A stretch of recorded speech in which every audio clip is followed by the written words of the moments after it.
What's good, everyone, and welcome back to, well, the final part to this three-part compilation. Like, three-part video compilation? I, I, I honestly don't know what to even call this, or even reference it to. Like, I am completely lost on the term at this point. But, yeah, this is the last part to, the first thing of Mort, and supposedly the next one is where, basically, well, we go over the timeline involving DreamWorks, so that's a thing. Honestly, though, I gotta admit, the capabilities of Mort is like completely lost on me, and now that I think about it, I probably sound like completely out of it. I got something to wake me up while doing this. Honestly, I needed something to wake me up. Honestly, this video was actually uh like actually I can blame myself on the time period on when I'm trying to react to this. Honestly, it's like the SpongeBob theory all over again. Sleep deprived. Now, back to the main point though. We're doing part 6, and this is the truth about Mort, so let's just get right on into that. The link to this video is going to be down in the description below, and all that other good stuff. So be sure to give the Theorizer some love and support for the video that they made. If you enjoyed this reaction video, hit the like button below. Hit the subscribe button to support the channel, support the content provided, and so on and so forth. Hit the notification button, be notified immediately when a new video comes out. And finally, if there's any videos you'd like to recommend that I should react to, put it down in the comment section below, and I'll react to it as soon as possible. Now, what can I say? Well, if you've been watching the compilation that I am going to do on this little series, I don't know if I'm going to do a compilation of a compilation, like where I bring all 3 compilation videos and just bring them together to make this one large, giant compilation video. I don't know if I should do that or not. Honestly, it's a dice roll for me. Well, not a dice roll, but more of a coin flip. Coin flip? Coin toss? Um, uh, Something like that. I heard that saying a certain thing involving a coin, like a certain phrase of how you should be careful on how you say which side of a coin. Like if you try to say flip a coin, then that just brings multiple possibilities happening at every second, while the other term is basically heads or tails. That kind of thing. But, yeah. This all said, let's get right on into it. You know the plan now. But for those that are coming back to see this separate reaction, okay, welcome back. And I know you're all wanting to see this, so let's just get right on into it, actually. You know what? This is part 6 of my Madagascar Mort dissertation. Yes, Okay. we're finally on to the actual theory segments. Make sure you watch my 2 hours worth of evidence first. I'll link the playlist now. Watch it. None of this will make sense otherwise. Last time we dissected the penguins of Madagascar. All the evidence TV is show, literally but crazy. The final episodes were missing. By some absolute miracle, the missing episodes spontaneously returned on Amazon Prime. I have a very bad track record with torrenting, so I was real worried for a second there. Now, I will do as promised and quickly speed recap what is necessary. Go. In Alienated, one of those creepy aliens comes to Earth and uses goop to paralyze Mort, but Mort can still speak, which could or could not be seen as a testament to his power. He later snaps into Bloodhound mode to find the feat, which the penguins call a sixth sense, semi-continuity. He gets hurt as usual and not much else. I mean, he's flattened with a mace and then electrocuted into hating the feat, but that was all I missed? I swear if Mort doesn't get his Latin death Diaz Irae ass name having smaller than a breadbox primate ass order posing amnesic East African quantum entangled elder god bitch ass off my metaphysical lawn.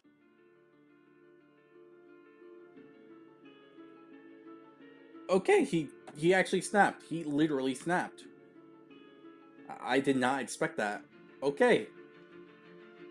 But fair enough. Hello, I'm the theorizer and I've solved Mort. It took me months of dormant subconscious thought, but I have. He unlocks all of DreamWorks like a skeleton key to every other theory I've ever made. Things are getting more and more complicated, but easier to parse through, so we'll see how long this all ends up being. Time for the analysis. What was our plan again? Are you okay? Julian feet, 11 ex-wives, anomalous genome. Well, a lot of that was indeed solidified in this series. Most of my thoughts were haphazardly scattered throughout my evidence videos, but here's where we recap and determine what is relevant. This might get rough, so I'm relying on the comments to poke holes or remind me of things. I also didn't note or see every detail in the Penguins of Madagascar, so yes, the comments are there for a reason. Let's do this. The best way to go about explaining everything is simply by discussing Mort's past. We know a little bit about what he is and his past, but plenty can be stably inferred as well. We see him and a female counterpart in the history books of Madagascar, but that was stated as unreliable. What we know for certain is that he has a grandmother and a grandfather who raised him and some other siblings, but I'm not sure how. You see, his timeline loops back in on itself, possibly as a byproduct of his escape from the multiverse. Okay, so I just took it from 0 to 100. Reel it back. He's claimed his father was a bear, yet he also was his own grandfather, and we get no information on his mother. As you can understand, this is all senseless. If his father was a bear, then his mother must at least be of the Mort species, meaning her parents must be Granny and Grandpa Mort. I'm not sure if this means Mort is his own true maternal grandfather, or if it means Mort fathered a bear. If the latter, then he must have at least been with a bear to produce a bear, right? Can Mort just birth anything? Well, there's another simple explanation that resolves all of these intricate paradoxes and still makes sense. If you've seen my videos, you know his history dates back a lot further than the 50 years he's spent with this family. He's a conqueror of the multiverse. Nearly limitless in power, he can do anything. Now it's time to take it up a few notches. The only answer here is that this is not his family in a usual sense, or rather that it is, but only because he willed it. The only way for him to be his own grandfather when it's impossible is if it's in a seriously atypical way. He's existed long. You know, I might sound crazy for this. I might sound crazy. Heck, it might make me sound completely loony and all that. But he's not wrong. Stay with me on this. Basically, he's making a point. If what we're gonna, if what Mort says is true, like fully and honestly true, that would mean that he would actually have to will himself into being so. Like, he has to make his authority like law, basically. That is basically what's going on here. And that is the only way it can work. Is if he willed it into existence. That is the only way I could see that ever happening. Which kind of makes this even more crazy now that I think about it. But the point is, it's not exactly incorrect on the thought process if we're gonna have to break down everything Mort says. Because that is a true thing. That is, to me, the only way how things would work in this sense. Crazy how things work, huh? Beforehand as well, and he's all powerful. So what I mean is simply this. He must have spontaneously generated this entire family and then birthed himself into it as a reincarnation without his memory. Hence, in a way, he is his own grandfather, semi-genetically on both sides. No wonder his granny is so eerily sensual with him. So why? What led him to need this fake family for 50 years? Why and how did he erase his own memory? What is his true history? Because we know it's there. And well, to answer that question, we must look to Smart Mort and Mordecus Khan. Smart Mort is interesting because first of all, he knows everything.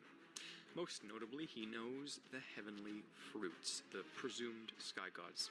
He is highly Okay. acquainted with Mort and has been with him for a very long time, and in essence he functions as the preservation of Mort's true memory. He is a separate soul in the show, but perhaps he could be the original Mort, like the one who decided to reincarnate himself.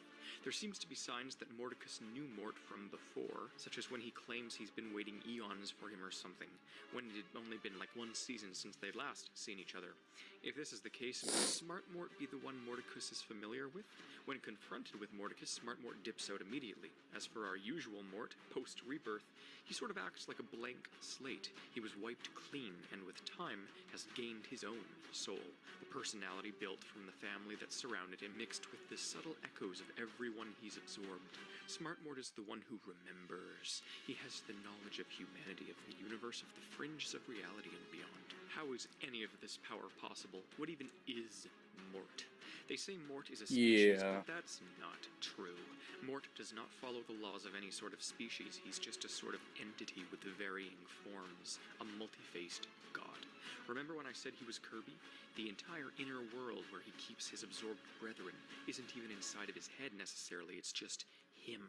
Remember all of the evidence for him having a pocket universe inside of himself?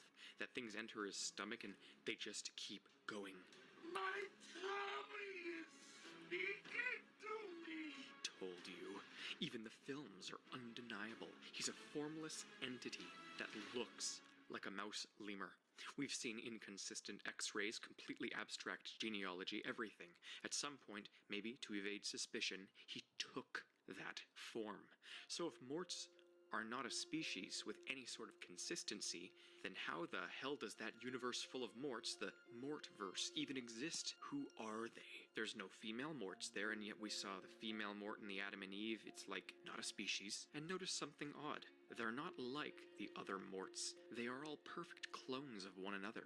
They are not variable here. They are all identical. They all come from the same origin. A similar thing occurs for all Morts everywhere else too, but it's all their appearance. All the Morts have the same base model.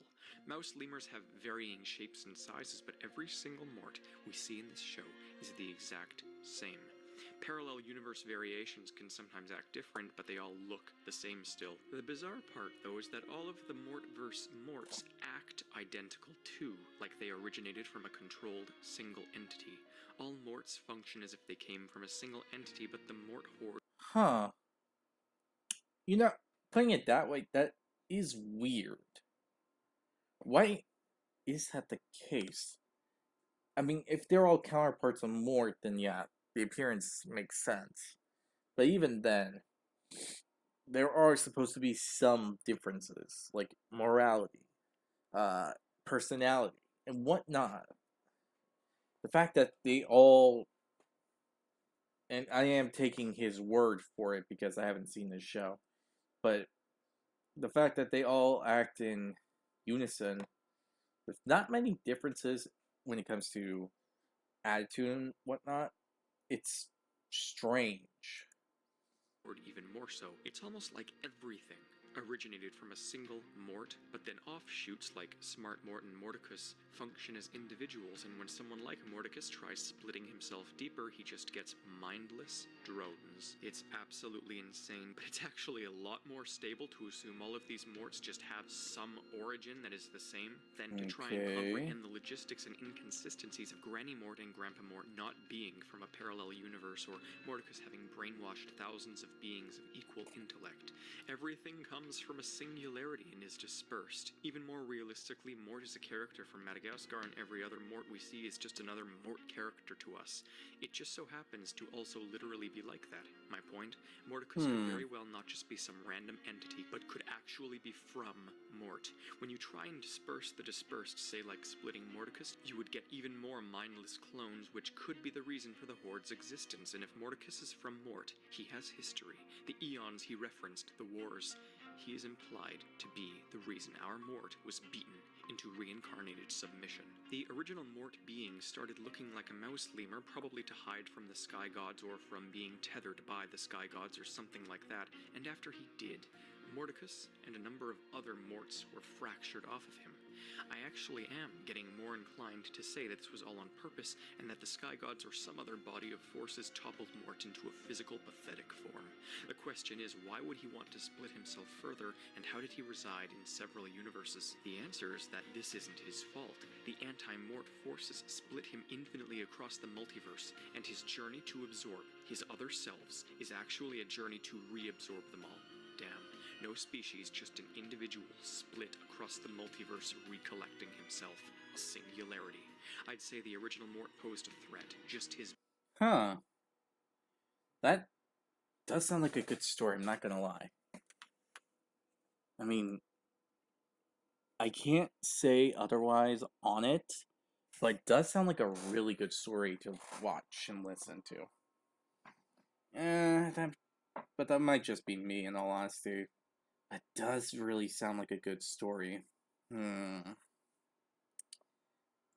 Anyway, back to the main point. It was probably either Smart Mort or Mordecus who was the first piece to be chipped away, hence their sheer power. Mordecus is taking the reabsorption into his own hands and actively dueling other advanced Morts so he can maintain the title as dominant consciousness and wage war on the Sky Gods. And he was getting close. These gods are the pantheon of supernatural forces that control everything. They appear as fruits to the Madagascar lemurs because it's a form they can comprehend. In actuality, they span the multiverse, maintaining and governing everything. They hang around Madagascar because that's where most of the action is happening. The biggest threat at the time is Mort, who over the course of All Hail King Julian begins to wake up. Smart Mort seems somewhat aligned with the Sky Gods, and they don't appear to feel too threatened at this present time, but they do just keep monitoring. Mordecus was clearly the primary threat. Whether it was them who eliminated Mort to a measly form on Madagascar, or Mort himself who did it, I'm not entirely sure, but it's becoming apparent that he enjoys it. Mordecus is the rogue one. Smart Mort is the sane one. Mordecus wants Smart Mort. I repeat, Smart Mort vanished the instant he went into Mordecus's realm. Mort's seed is planted in every universe. We need to see this original being. The original Mort is the whole Mort. I'm not sure we do ever meet him, really. He is a formless void, extant on all planes of reality. As we've established countless times, his name is Latin for death. And I might even be inclined to say, based on these descriptions, that I can have this body, right?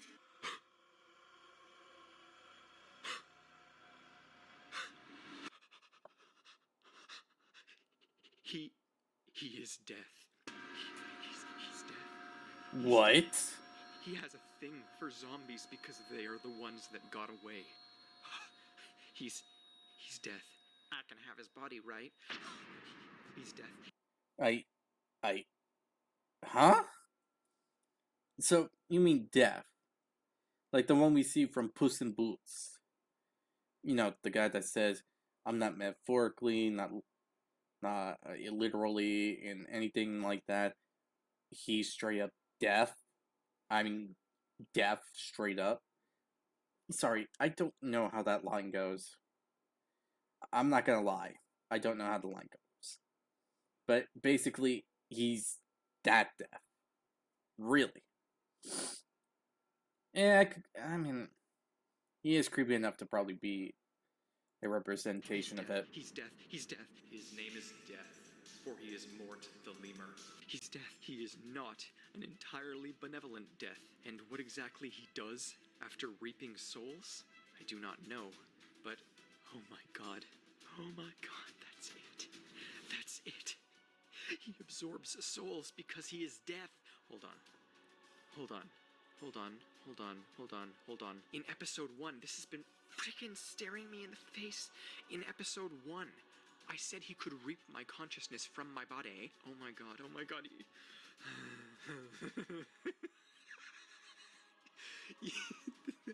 Oh my god. Oh my god. Oh my god. I just realized that. I was literally even using the same word choices back then, and I didn't even know what I was talking about. He literally is reaping. Okay, now I'm back into this. Let's go to that wardrobe now. It's a sort of portal to Mort's true self. Not really, but it's like a metaphor for him being in a higher dimension projecting into our plane. Whether he created everything or not, remember, it doesn't matter. Same difference. The scene could be even in his head, of course, but all of that would show is that deep down, He has a direct escape, and it spawns whenever he feels most panicked and alone. We're so many layers into this. Splitting this into 3 separate theories seems pointless now. His genome? He doesn't have a genome, you fools. He can do anything.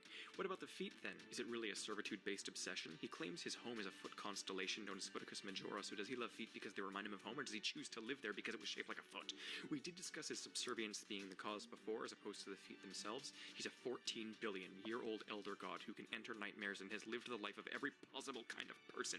But the feet, it must have to do with his tethering limitations. No extant being would be weak like this. Perhaps such a small animal is just destined to be at the feet of everyone around him, and the sky gods know this. It's why Mordecus said he had to break from the feet. This was before everything. They all split from the same being who has a foot obsession. The trauma from such a blow, losing all of his power, is also his weakness. The feet make him weak, as he sings.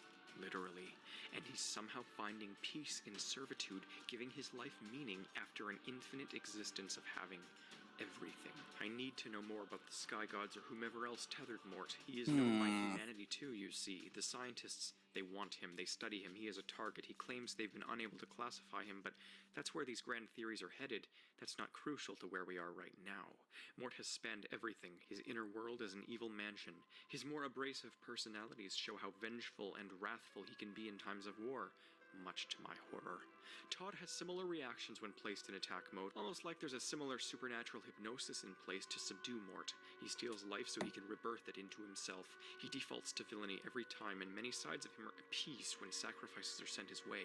He has legions of followers who devour his cuteness, which is exactly what he wants. You are all the goldfish beneath the angler's lamp. You have fallen victim to a true power, one who is not limited by the psychology of personality, and is everything. Fragmentation can't stop this. In short, Mort is an omnipotent Lovecraftian demon that has existed since the beginning of time. His malicious presence was a threat to existence, so he was bound to a limited form and scattered across the multiverse by the gods. Factions of his mind have since begun the process of resorbing themselves, resulting in beings such as Mordecus Khan and whatever our Mort was before his reincarnation. A few thousand years ago, he was destined to face off against Mordecus Khan in a battle for the controlling mind, and as a last-ditch effort to preserve his knowledge, yes, he erased his superficial memory and birthed himself into a family of clones 50 years old. Since then, he has now absorbed Mordecus, and the gods are watching, waiting, for the day they'll have to intervene. Mort doesn't seem too agitated at his current position, though. He's learned to find meaning in mundanity. But the gods aren't the only ones keeping tabs. There's that consistent thread through all of these theories that I've only ever hinted to, and surprisingly, we don't need those other 2 theory videos for Mort. I did it all here. Or at least everything I could recall. It is so insane, but it's still straightforward, and now, the next step for all of you is to watch the theories I've always said will come next. Mort ties into a number of other films, and I have already uploaded these theories. They touch upon areas that he will eventually tie into. Oh, they may that seem part. unrelated, but I assure you, they are not. They are all even more sound than this one.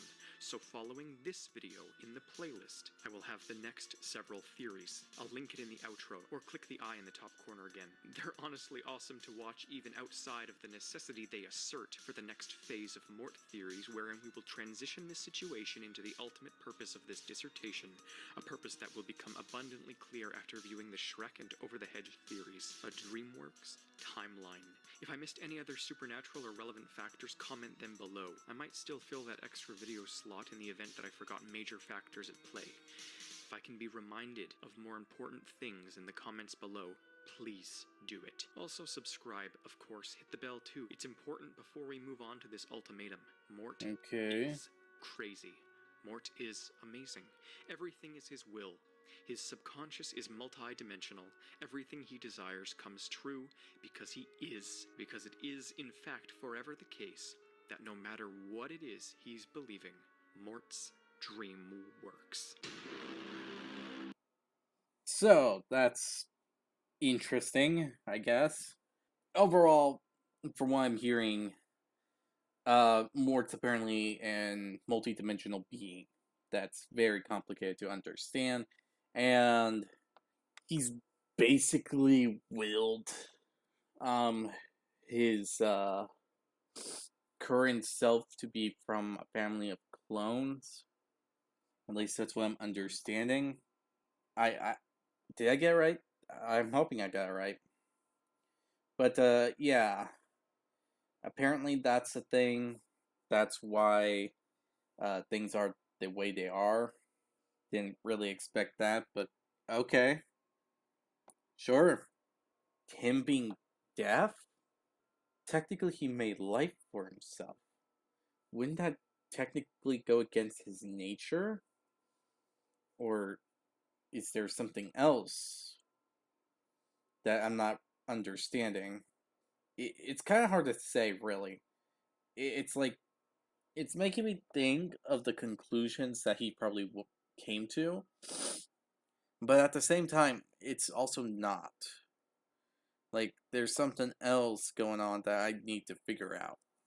At least that's what this theory is making me think of.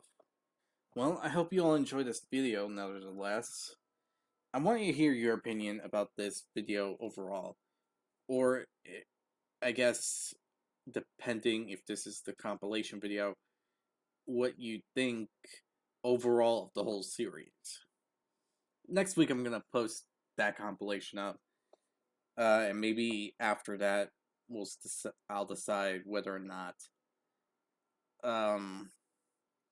if I am continuing with the whole series, then I'm going to either do a mass compilation where I'm going to compilate the compilation videos.